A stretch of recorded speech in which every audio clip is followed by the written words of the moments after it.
Hello children, welcome to Arasi Math. இன்னைக்கு நம்ம 10th standard mathsல ஃபர்ஸ்ட் யூனிட் செட்ஸ் அண்ட் ஃபங்க்ஷன்ஸில் காம்போசிஷன் ஆஃப் ஃபங்க்ஷன்ஸ் பற்றி பார்க்கலாம். காம்போசிஷன்னா நம்ம ஃபங்க்ஷன்ஸை மல்டிப்ளை பண்ணுறோம், அதான் காம்போசிஷன் ஆஃப் ஃபங்க்ஷன்ஸ் அப்படின்னா ரெண்டு ஃபங்க்ஷனை மல்டிப்ளை பண்ணுறோம். ஒரு ஃபங்க்ஷன்னா நம்ம ரெண்டு செட்ஸ் எடுத்திருப்போம், ஏபிங்கிற செட்ஸ் எடுத்திருப்போம், function F from A to B.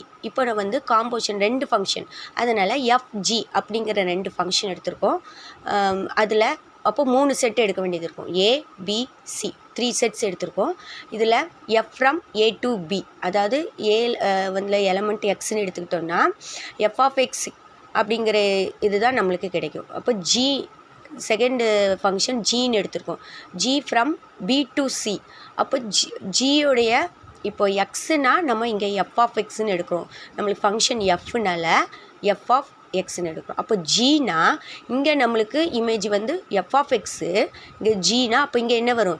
G of F of X, G of F of X. இதுதான் நம்மளுக்கு காம்போசிஷன் ஆஃப் ஃபங்க்ஷன்ஸு.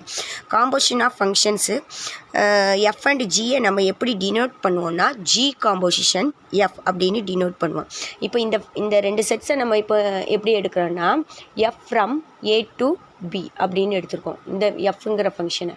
இப்போ ஜிங்கிற ஃபங்க்ஷனை G from B to C, G from B to C அப்படின்னு ரெண்டு function எடுத்துக்கோமா.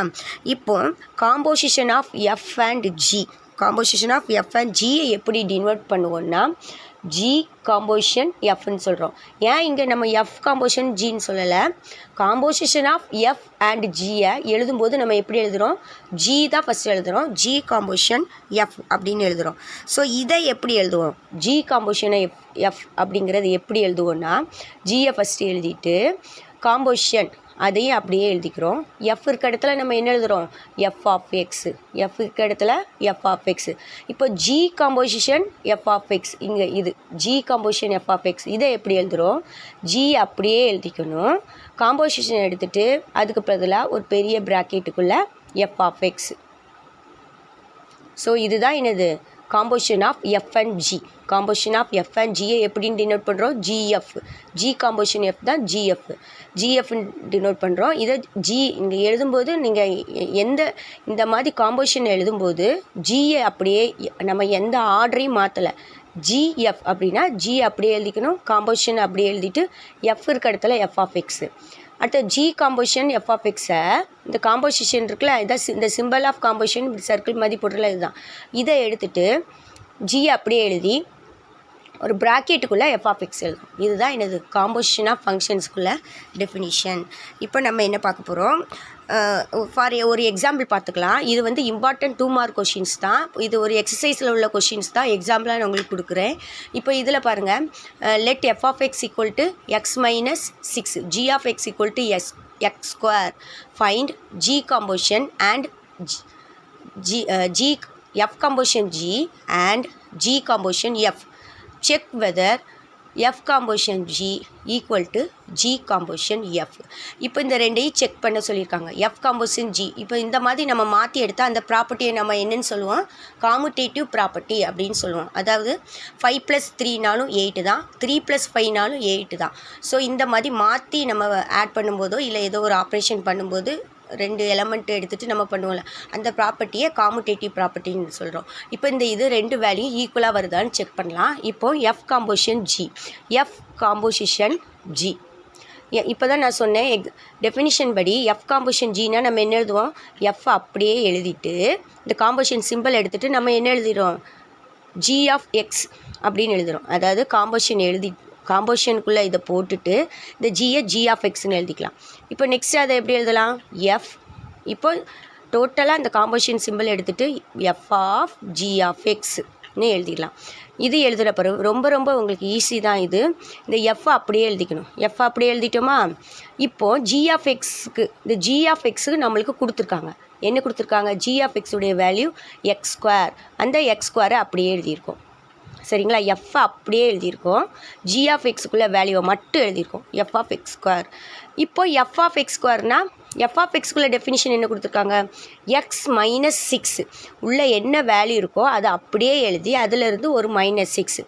அப்போ F of X ஸ்கொயர்னா meaning என்ன, உள்ள என்ன வேல்யூ இருக்கோ அதை அப்படியே எழுதிக்கணும். எழுதிட்டு அதில் என்ன பண்ணணும், -6 பண்ணணும். இதுதான் எஃப் காம்போசிஷன் ஜி.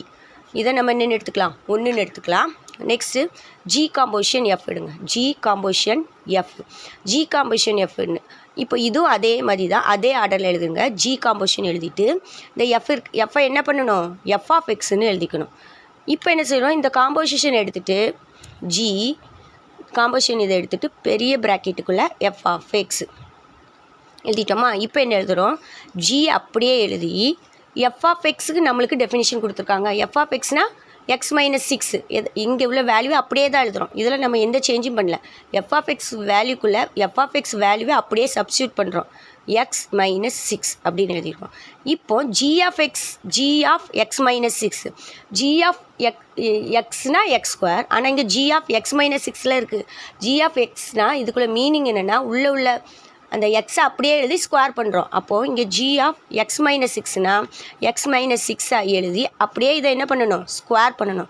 இதை நீங்கள் விரிக்கணும்னா விரித்து எழுதிக்கலாம், ஆனால் நம்மளுக்கு இங்கே அது தேவையில்லை. ஸோ இப்போ ரெண்டு ஈக்குவலாக இருக்கான்னு பாருங்கள். எஃப் காம்போசிஷன் ஜியும் ஜி காம்போசிஷனும் எஃப்பும் நாட் ஈக்குவல். இங்கே எக்ஸ் ஸ்கொயர் -6 இருக்குது, இங்கே எக்ஸ் -6 த ஹோல் ஸ்கொயர்னு இருக்குது. அதான் நீங்கள் a - b the whole square படி விரித்து எழுதினாலும் இந்த ரெண்டும் ஈக்குவலாக வராது. ஸோ நம்ம அதிலே விட்டுடலாம். So F composition G not equal to G composition F.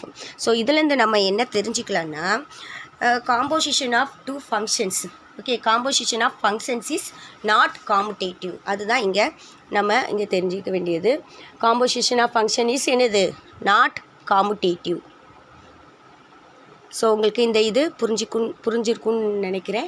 So நம்ம ஸோ இதை நல்லா பார்த்துட்டு இந்த வீடியோவை லைக் பண்ணுங்கள், ஷேர் பண்ணுங்கள்.